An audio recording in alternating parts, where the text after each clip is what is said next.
This is the C-Town Rivals podcast where we've been doing this for years as we wrap up year 12. It's hard to believe that things just fly by. We have seen a lot, and for the first time ever, I get to host a show with a Chandler graduate and a Hamilton graduate. This is going to be cool. We got Arizona Avenue definitely in the house. And I'm going to start off with a guy who I've known longer. No offense to you, Adam. I've known Ralph longer. Ralph Amsden, how you been, my man? Good. I think this podcast might have been going since Adam was second grader in the CUSD. Oh my gosh. That's true. You're on a podcast that has been going on for more than half of your life. It's pretty cool. That's quite the stat right there. Talking about stats. Absolutely. Adam, just great to be with you. Something I told Ralph earlier this week when he said you were going to join us and share some of your football expertise, which you truly have. I was like, cool. When I saw him at the Chandler showcase, I put him in a headlock and basically said, now I can do this to you because you're my partner. We've been doing some shows earlier this year with AZ Preps. Now we're getting together on the podcast. Cool to have you on, my man. Yeah, I appreciate it. It's pretty exciting to, as someone who's lived in Chandler all my life and breathed Chandler sports and everything about the city of Chandler. This is fun. I'm ready to talk some football, and especially glad I get to do it with two of the best people to do it in the city of Chandler. Good stuff. Now, we certainly appreciate the compliments, and football drives the bus. It obviously drives the bus during the fall season when games are actually being played, but it seems like there's no off season. We're always talking about coaching changes, in which there are many, especially where we're going to go now with the CUSD.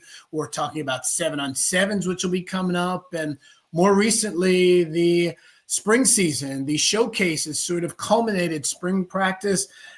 Let's kind of start in the order in which they were held. And 9 days ago, Tuesday morning, Ty Wisdom, he got me out of bed. I said, you know what? I'm going to make it to – it was the first time I was ever at a Chandler one because it had always been early. What'd you see out there, Adam? I just saw a team that was full of energy and is really just pumped up to play for their new head coach. Chandler's practice was probably the most well-organized, best run practice I saw at any of the spring showcases or practices I went to. I was there and I felt like I was at a collegiate practice. Just the way it was organized, the way the assistant coaches were so engaged, because people don't realize how important that is, that not only is it important for your head coach to be engaged in what the team is doing and what they're preparing for, but the assistant coaches need to be just as engaged. And that's a common theme throughout the CUSD. But when Ty Wisdom was out there, leading his team, and just a team he's really only gotten to know over the last 3 or 4 months, it really felt like this team has bonded well together in a short amount of time. And so the energy was great, and obviously a lot of talent out there as well. Chandler had a lot of kids that got several offers from that showcase. And so it really just made me excited to know that there's going to be a really good Chandler football team out in the field again this year. Ralph, I'll definitely say 7 a.m. The music was pumping. I mean, it felt like it was 7 at night. It was a lot of fun. And yeah, I agree with Adam. It was a very upbeat, organized. I think the organization and the structure.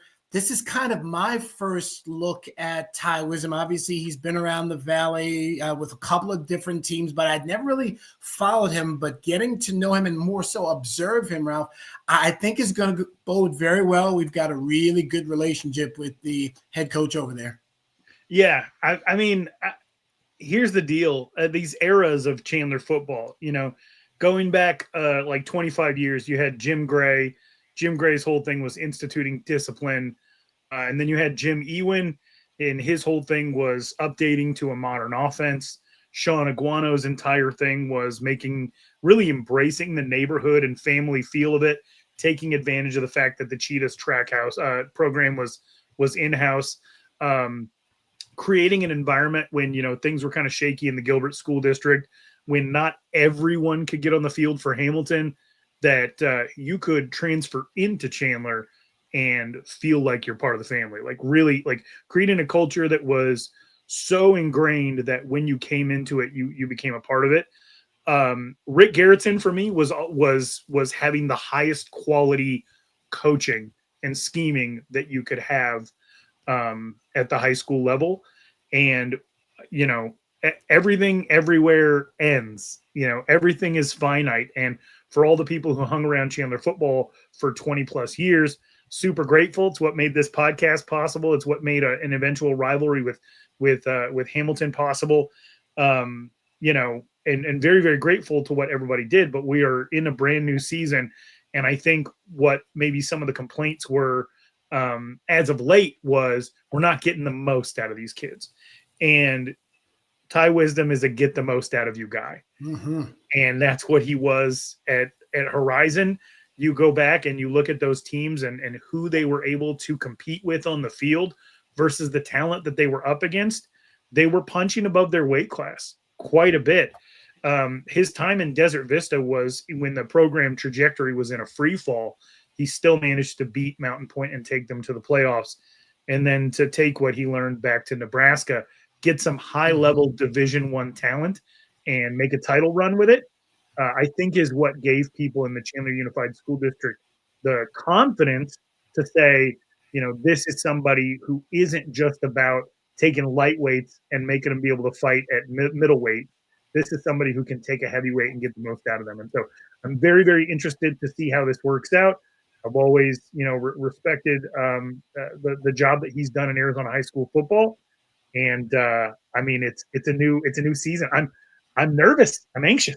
You know, just like I was for Hamilton last year when everybody said we need somebody in here who's got that Husky blood, who knows what it's like to win championships here. When they went that route, you know, you're really addressing a need, so you want it to work out. So I really want things to work out for Ty Wisdom. Absolutely. And I think they can, because I think also the perception was Chandler hit rock bottom last year. And I'll say this, if rock bottom is making the postseason, I think they'll be okay, because if they stay healthy, and I don't want to start opening up a can of worms here, but they were hit by some serious injuries last year. And I think if they were remotely healthy, they would have had a sixth win at some point. It's not really a matter of who or where or how or whatever, but their season wasn't as bad as people perceive, I guess maybe for Wolves standards, especially coming off all those titles, yes, but it's not going to be too long before Chandler is really back in the thick of things. It might be sooner rather than later. And I'll say, as we slide down to South Arizona Avenue, sooner rather than later, Adam, I'll ask your thoughts. You are an alum of that school. For me, going to Hamilton, and this showcase was no exception. It's like a party. It really was. There's a lot of people on the sidelines. It was energy in a different way. I spent a lot of time talking to our Kingston Spivey's mom and dad, who I've gotten to be friends with outside of Hamilton, catching up with at U of A. He's since transferred, just reconnecting with people. For me, I didn't really observe too much of the actual play and practice on the field. It was about me, and no, I did not shed a tear, but I was saddened when I heard that Lance Michael, the longtime trainer, is retiring. It's just all of that. That's what Hamilton has meant to me, just being around people who I've embraced and who, knock on wood, have embraced me. Yeah, I think that the thing that makes Hamilton so special, and something I definitely endured through my time there, was just the fact that, you know, everyone who's kind of been a part of Hamilton within the last 20 years is still kind of around it here or there, right? Heather Hackett, even, who's a phenomenal photographer, she's been there for the longest time. Obviously, Lance retiring this year, and just so many alumni come back to see the team. Obviously, Trey Spivey was there. Man, there's so many other people I saw there that just I've seen throughout the years. It's just so nice to be able to go there and reconnect with everybody. And like Ralph touched on, I think that was, you know, sort of the part in bringing in Travis Dixon was someone who was going to once again be able to rally the community and rally, you know, and really instill once again what it means to be a Hamilton Husky. And he did a great job in year one. Obviously, the Huskies didn't finish the way they would have wanted to in the season, but looking at what they have going into next year, I think it's very exciting. Obviously, I think they've got one of the most filled out and complete defenses in the state. They have some really big dudes. Obviously, when you got Oklahoma commit Nico Jandro and his twin brother Bo, who's he'll be a commitment here probably pretty soon. And then guys like Marquise Richardson. And then on the offensive side of the ball, you've got a young gun and Roy Oliver, who's just a stud. Yeah, he is. Really great. I think the best way to describe Roy Oliver is he's just a playmaker, right? He's got all these abilities, but they all tie into just his ability to, come back to the ball, to make a catch, or just, explode off a route and make a diving catch for the ball. I think the one question for the Huskies this year, obviously, is quarterback. They've been pretty lucky to have solidified guys at the quarterback position for the last couple of years. Obviously, they had Tyler Shook. They had when they went into the COVID year, they got Nico Markiel from Colorado, and then they had Rock Chwalski played a year. They had Beckham Pellant last year. They had Rich Lucero, and this year it looks like they've got a guy. And Jack Scully, he torn ACL last year, so he didn't play really any minutes on any level of football last year. So perfectly healthy. I talked to him at the showcase. He said he's 100% cleared. He didn't really participate much this spring just because Hamilton wanted to leave him out as a sort of precautionary thing to, want any big re-injuries to happen before the season. But I'm excited to see whether or not it's Jax or someone else who the starting quarterback at Hamilton is going to be this year and what they're going to accomplish.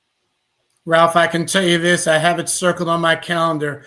Week 1, Hamilton at ALA Queen Creek. And of course, we'll preview games in August, but I am looking forward to the Huskies season.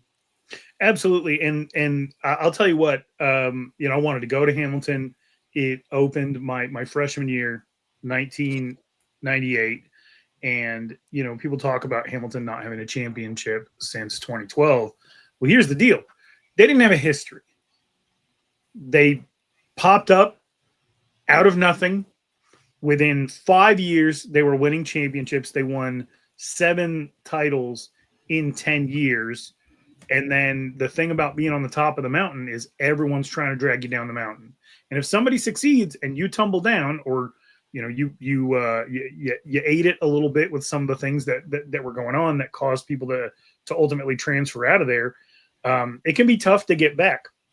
But now, if you are my age, I just turned 41 years old, if you're my age and you had a kid at 25 and you stayed in the neighborhood and you have an interest in your kid having a similar experience to you, where are they going to go?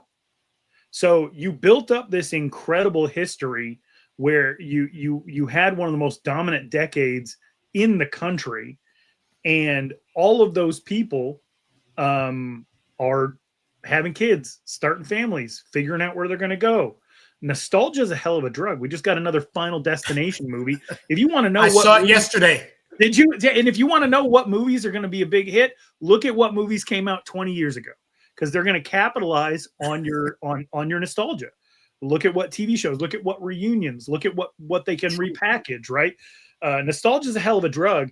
And there are a lot of people who are raising families who finally have some of the resources of their own, who have incredibly fond memories of a childhood in Chandler, Arizona, filled with hard work and success. And the thing that we've talked about forever is, how do we get some of those people back into the fold? Well, they went off, they made a life, and now a lot of them are back in the fold. And one of them is the head coach, the last 2-year starter at quarterback they had before Tyler Shook.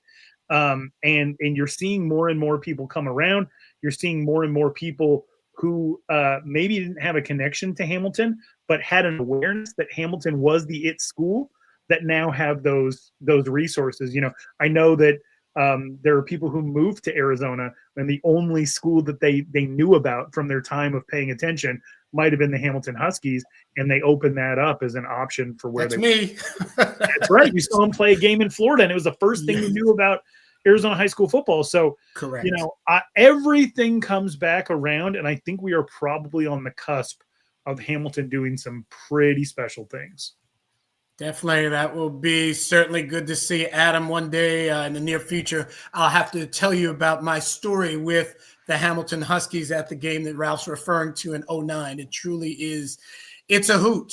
But as we continue our tour of teams, ACP would be on the docket, and another first-year head coach, Derek Zellner. The last time I connected with him, he was the head coach with the Gilbert Tigers. Something that was really cool, and it kind of just brings it all around. Ralph, you had mentioned family, and you mentioned Sean Aguano in the same sense, which certainly belongs. So I was talking to Coach Zellner at the showcase, and he comes over, and he basically tells Coach Zellner, you need to get to know this man. His podcast is very fair, and it has elevated Chandler area football. I thought that was just one of the coolest things ever. I mean, when a D1 head coach or former head coach, we'll say on staff, credits your podcast, that's big. And I mean, it's all about the family. It's really, it was special. I'll say for ACP, they've got their work cut out for them. They're jumping from 4A to 5A. And as we know, 5A is no joke. It's, they've got the numbers. Obviously, there's a head coaching change. There's a lot of newness, which is still concerning for a team that keeps winning more and more and more. But we'll see how it plays out. But I mean, I'm happy Zellner's there. He's familiar with us already. Yeah, and I mean, I wouldn't sleep on this guy's resume. This is 1987 Arizona high school state champion, probably the best player to ever go through Dobson High School, ever. A school that has struggled quite a bit. When he was at Gilbert, he coached multiple Division I quarterbacks. He had Division I offensive linemen. If you go pay attention to, or you go back and take a look at some of those Gilbert teams that he coached, the one thing that you could always find is if you're a safety out there and you're multifaceted, you can play in coverage and you can come up and play the run, you will absolutely destroy the stat box in a Derek Zellner defense from the safety position. So, you know, there's kids out there that are in middle school looking for a home, where they're going to get real active. I always enjoyed the defensive backfield play of the Derek Zellner coached Gilbert Tigers team.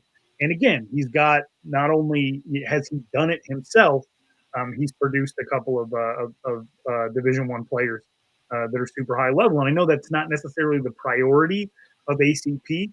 I've said it again and again and again. Had I stayed in Arizona, that's where my kids would have been, because I'm a big believer in extracurriculars beyond athletics. Athletics are an important thing to have as part of your life. But, I write for a guy named George Reister. We just had a sit down with Deshaun Foster, and he said something really profound. He said that, name the NFL player that was a football player for longer than anyone. And it's either Tom Brady or Jerry Rice, right? Both managed to play football in some capacity as their primary thing for over 20 years. And guess what? People live a lot longer than 20 years. No matter how good you are at this game, you are going to be something else for a far longer time than you are a football player. And I think ACP as a high school sets kids up to experience as much as possible, as well as any school in Arizona. So, ACP is always going to draw kids who are interesting and interested, the best kind of kids. But, you also kind of want, if you're doing anything, you want to do it right. And ACP just came off a championship appearance, and CUSD has that second to none slogan for a reason. They want ACP to stay competitive. And I think that Derek Zellner can help them do that. Though we are all on the record as saying we liked the last coach and we liked the one before that. A little bit of a bummer that, the one thing that's constant is change. And so I'm ready to go ahead and throw my weight behind supporting Derek Zellner. Hope he sticks around for a while. Right. Because that 3 coaches in 3 years for a winning program, that's not a newer school too. And a newer school, right? Correct. So we'll see. I mean, Hirant is still behind center. Andre Pena still he's gonna explode linebacker and into that defensive backfield. So I mean, I think it's they've got a lot of guys back. They've got some key guys back, but that step up in class, and then again, we do have to realize again, these are 16 and 17-year-olds experiencing a new system again. So it's tough to adapt. I mean, I'll say that game 2, if I'm correct. Let me just look at my little cheat sheet here. Yeah, September 5th, Desert Mountain at ACP. I mean, that's an open team coming to play ACP. So, I mean, that's an early morning challenge, or early season challenge. So we'll see. But jumping over to day 2, it started off with the Perry Pumas, and I like what Ortiz is doing. And Ralph, we've seen Ortiz just really embrace 1919 East Queen Creek Road. And it's he's got the QB1. There's no doubt about it. Cale Snyder is the guy. He's got tons of offers, all of that. I think the difference is adding some pieces. I know they got at least one running back transfer from Basha, if I'm correct.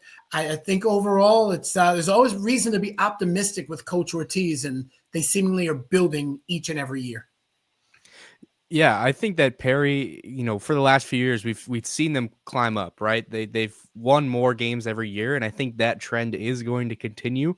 Maybe not by much this season, just because of the talent and the competition in the state this year. But you talk about a guy in Cale Snyder. This is a guy who Coach Ortiz was telling me put on 15 to 20 pounds this offseason. His Twitter bio says he's 6'3", 215 now. So he's just an all-around stud of a quarterback.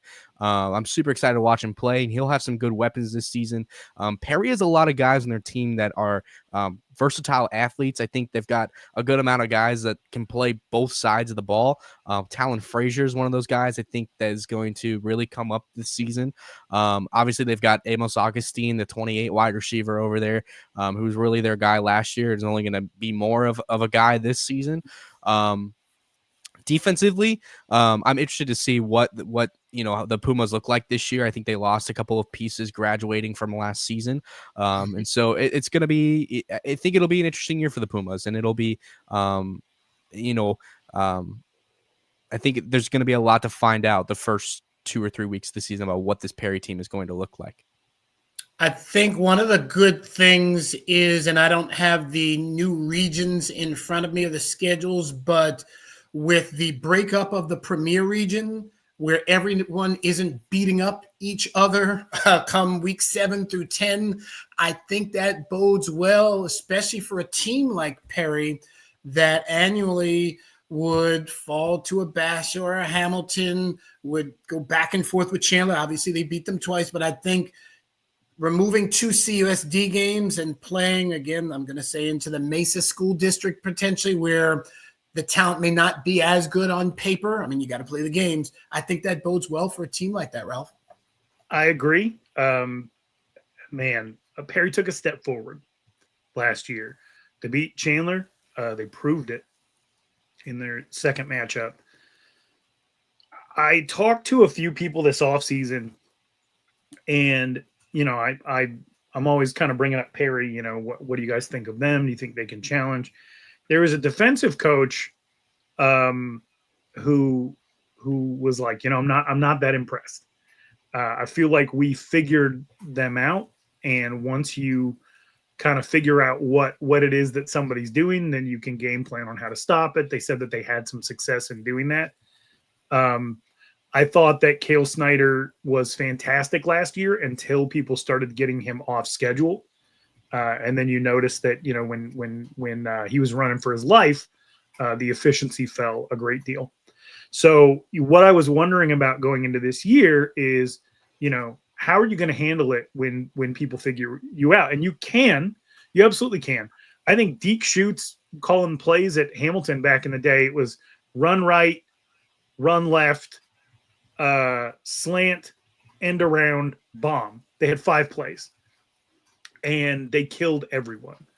And so, it's a matter of getting to the point where you treat the weight room and in a way where, you're going to have to, even if you know what's coming, you're going to have to be able to stop it because we're bigger, we're badder, we're faster, we're stronger than you. And so to see that, like, okay, my one worry about Cale Snyder is his ability to play off schedule. Oh, he put 20 pounds on. Oh, he's not going to be scared of defensive ends who are his size rushing him. We're going to get maybe a little Queen Creek action out of Perry as far as just having a big, strong quarterback back there.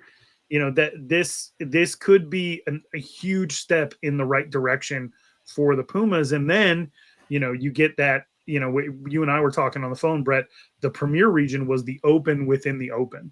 So not only do you have to elevate your competition when you're playing in the Open at the end of the season, the last half of your season is just monstrous. And it's tough on everybody. And it ultimately has probably cost Hamilton a championship, Basha a second championship, because you just have this massive competitive thing within this other massive competitive thing. And so I'm really, really interested. I think this might be the best opportunity for Perry in a very long time to really make a lot of noise. Now, I don't think they've been in an Open since the Open era started. Correct. We're now in a position where one of the 30 most famous athletes in the entire United States is a Perry graduate. They have, and they're getting to the point where they have a history. I talked about how Hamilton didn't necessarily have one. They're in one of the most populated schools in the entire state. Their head coach, a lot of people wanted that job. A lot.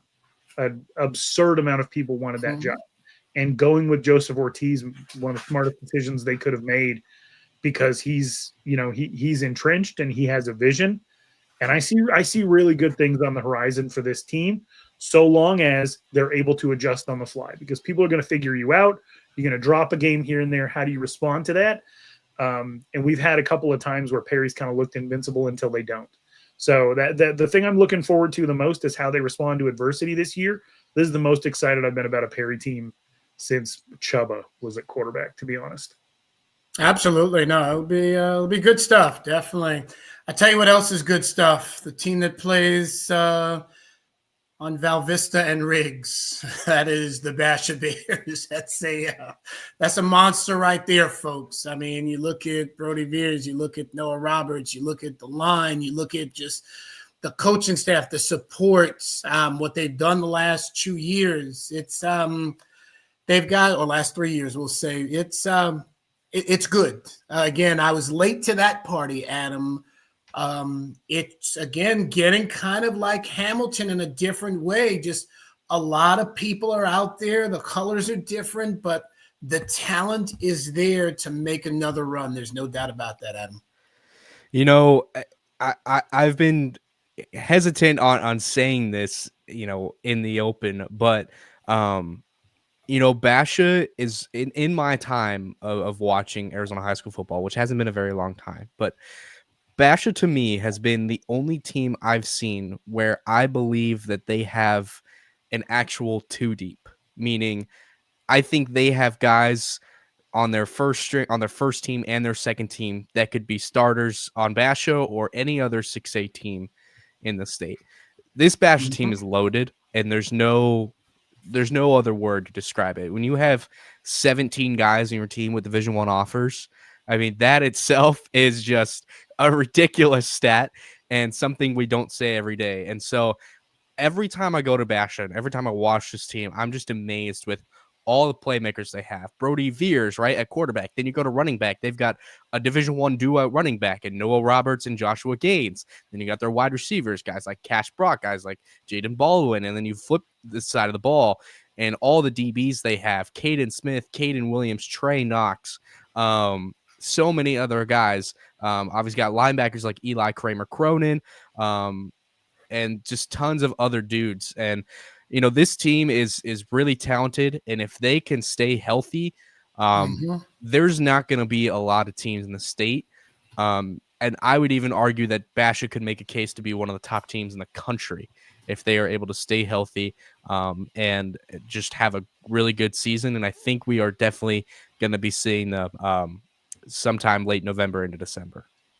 Absolutely, Ralph. This Basha program, it's always been special to me in a different way. I mean, A, for proximity, but more so, I forget what year it was, Ralph. Yeah, 2015, 16, one of those years. We said, we looked at their schedule. They could be 10-0 or they could be 0-10.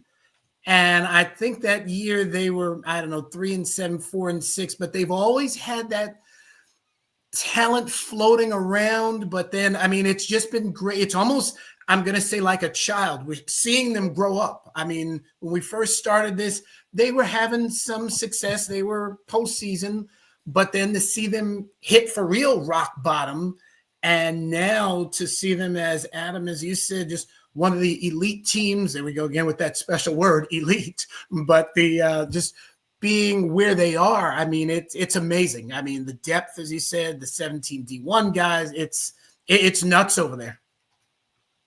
I don't want to get too much into the history of Basha, but just trust that for a very long time, other teams were winning titles with kids who lived about as close to Basha as you do, Brett. So, you know, there have been criticisms that we've levied of Basha, the program, the way they've gone about things. You know, there was a time when they were too hard on the student athletes. There was a time when they were too soft on the student athletes. There was a time when it felt like a lot of the student athletes that were over there were wearing Bass Pro Shops hats for fashion, right? These weren't hunter, fisher, gatherers. These weren't outdoor kids. They weren't. They weren't mentally or physically tough. There was a time when Basha had elite athletes that they didn't get the most out of, and they also allowed to get a kind of a bigger head, maybe bigger ego than you know, not realizing that once college starts, you have to start this whole thing all over again.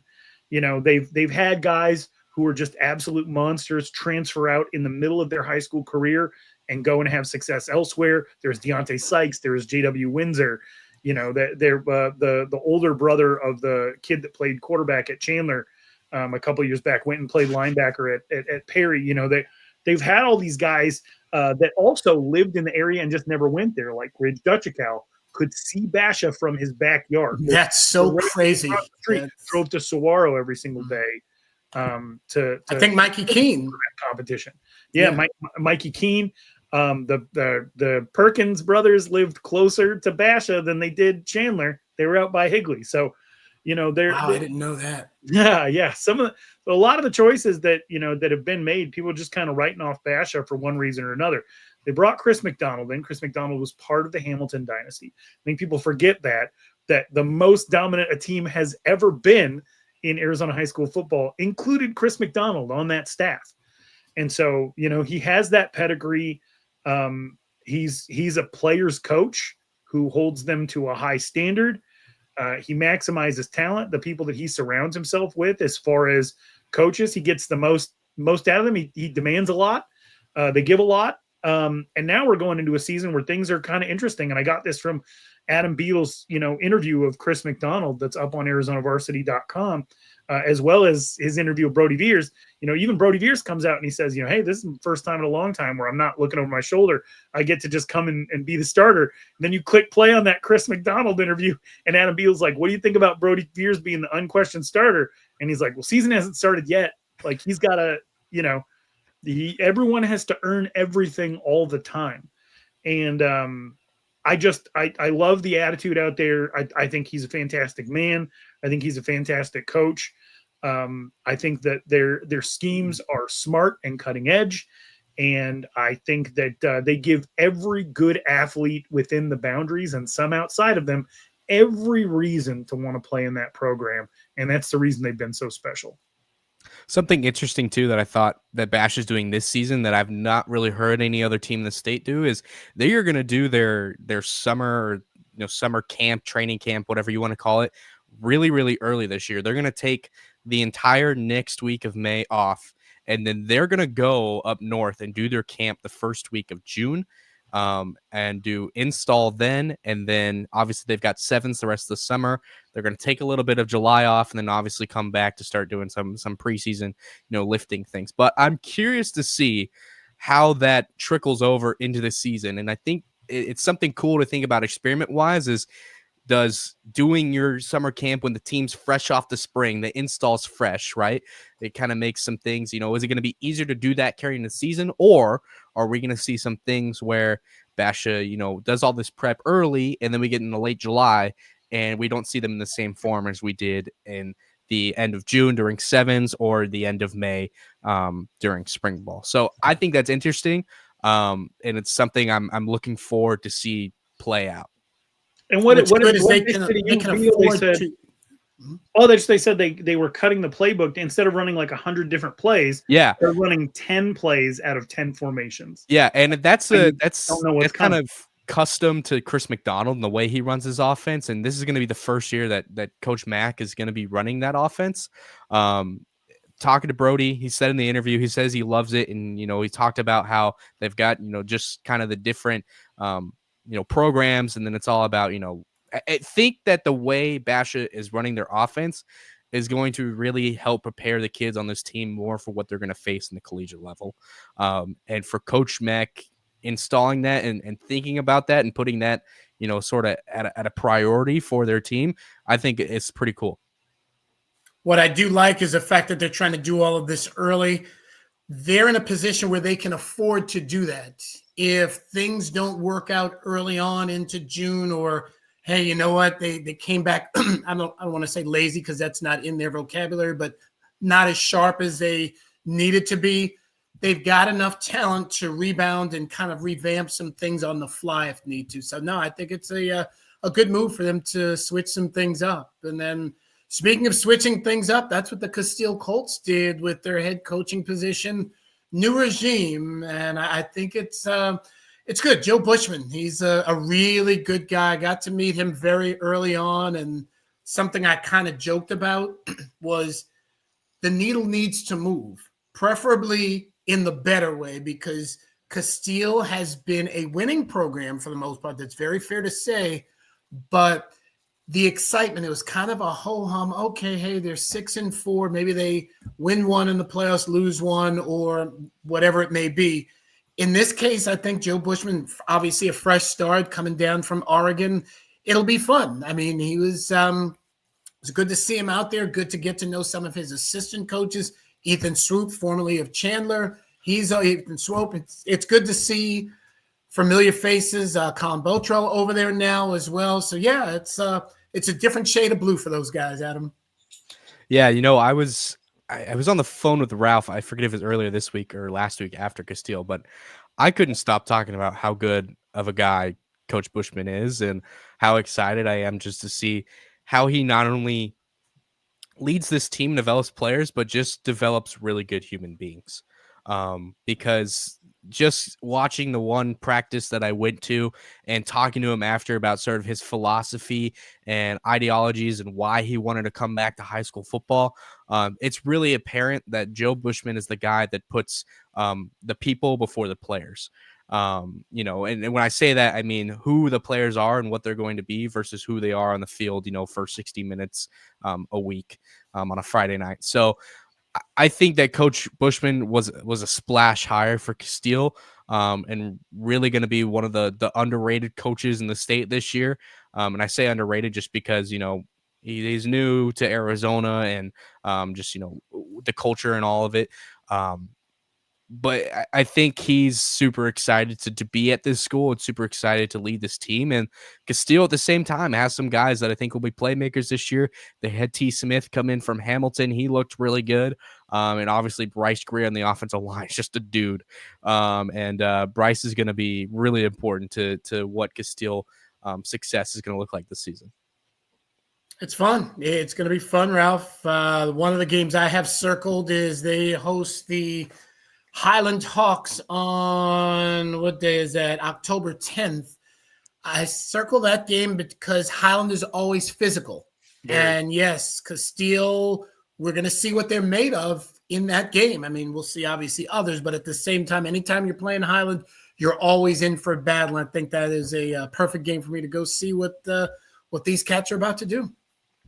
Absolutely. And now I've listened to your interview with Coach Bushman, Brett, and I've listened to your interview with Coach Bushman, Adam, and I've been thinking a lot about what he could bring to the table at this school that we watched win a 3A title before they had a single senior on their team, right? And so their trajectory for this Casteel program, we always thought sky's the limit, and turned out limits the sky, right? You know, it's been a little bit different, but I think this is two different parties meeting each other at a really important moment.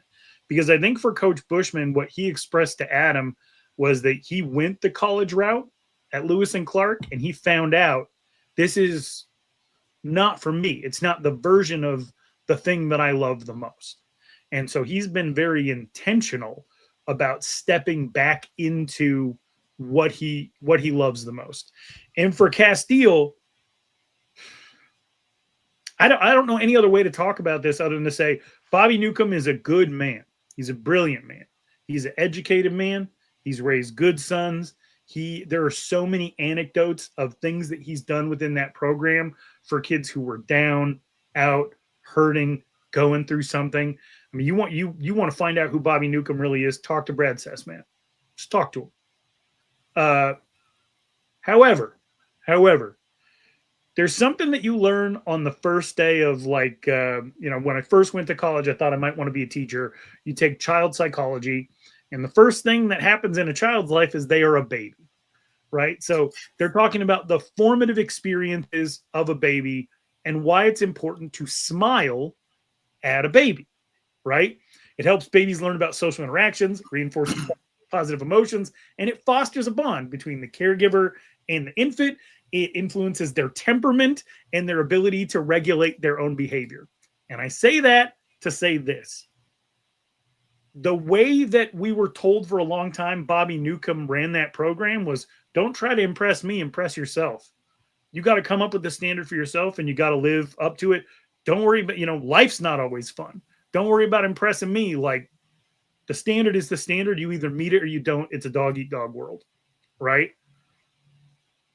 In the Chandler Unified School District, when you have other people that are an 8-minute drive away who look like they're having the time of their life playing high school football, who have, colleges coming through and they're participating in 7-on-7, and you got videographers, people dancing on the sideline. Like, I always think Casteel had a healthy culture, but not an attractive one.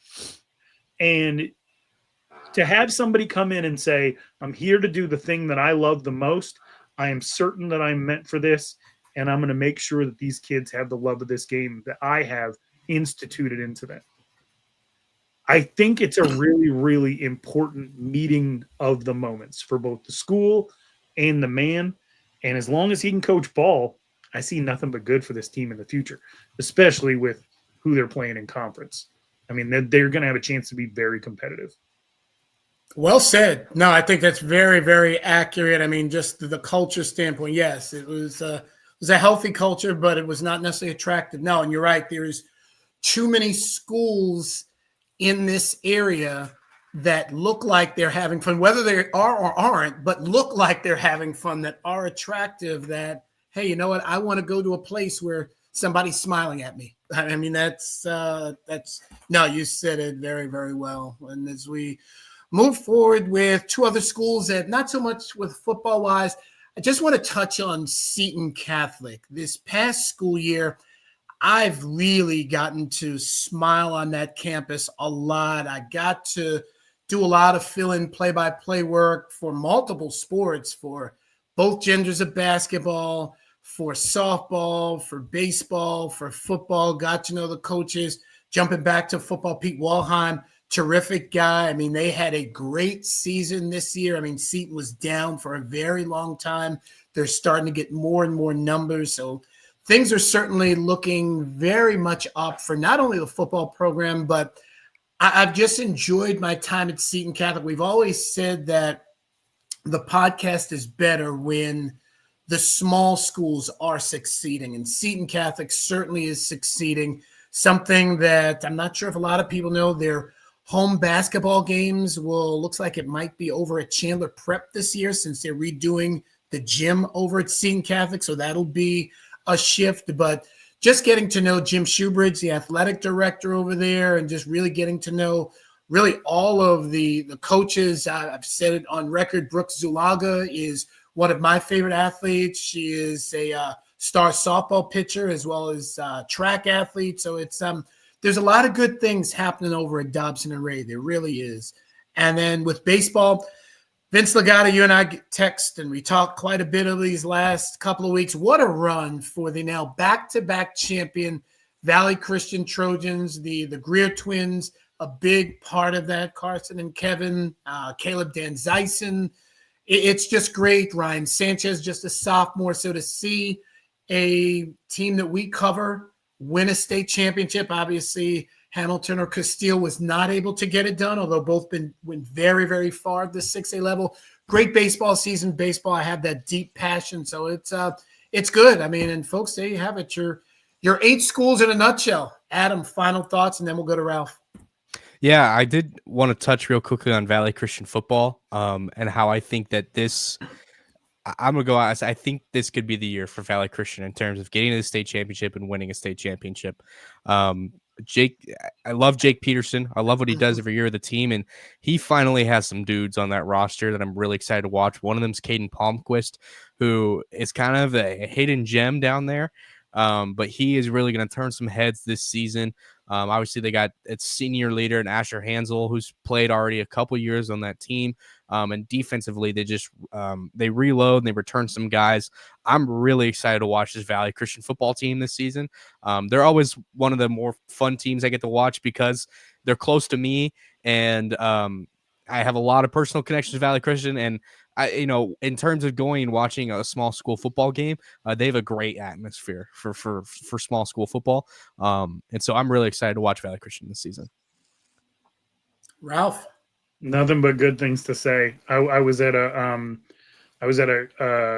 choir and band concert at my kid's 2,000 person high school, and just laughing that, like, man, Valley Christian does it better than, like, they're serious about everything. If you're going to be involved in something, you might as well be excellent. And there's investment from the parents and the community. I mean, there's literal investment, obviously, it's a private school, but the way they do theater there, the way they do the arts there, the way that they do athletics there, it's just one of my absolute favorite schools, one of my absolute favorite communities.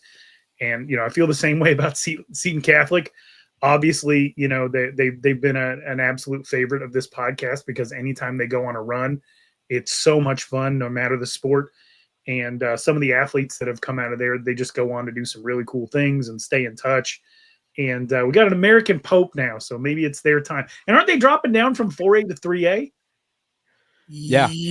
Yes. Yeah. So, a matter of fact, October 3rd, Valley Christian at Seton Catholic. So that's gonna be a great game. That's gonna be fun. That will definitely be fun. So, 60 to 60 tie game. A tie works. Yes. But I'm so excited for both of those schools. I feel like one is primed for success and the other is going to finally have an opportunity, because there was a time when the AIA, to kind of even things out, which I don't ever think was necessary because we're in an open enrollment state anyway. And so, but they were doing what they thought was right at the time, and they bumped every single private school by division, regardless of enrollment. And some schools were okay to compete with that being the case. And some schools, your St. Mary's, your Seton Catholics, they struggled and they fought to keep their head above water. And I'm really, really interested to see, what's going to happen when you have a school that's really kind of playing at the enrollment level that it should. And one that's kind of figured things out in Seton Catholic and their ability to run the football and have some star contributors, which is really, when the last time they won a title, the last time they went to a semifinal, they had some of these guys that were stars and only played on one side of the ball. And so, that seems to always be the key to success in Arizona high school football is if you can be out there on a 120-degree field half the time instead of the whole time. Right. That's very true. Very true. Well, Folks, this is another edition of the C-Town Rivals podcast. Hopefully we broke it down to you, gave you the good insight, gave you our opinions. We've dropped in some facts along the way. Adam, hey, great chopping it up with you. Ralph, as always, terrific working with you. Guys, we will see you next time. This is the C-Town Rivals podcast.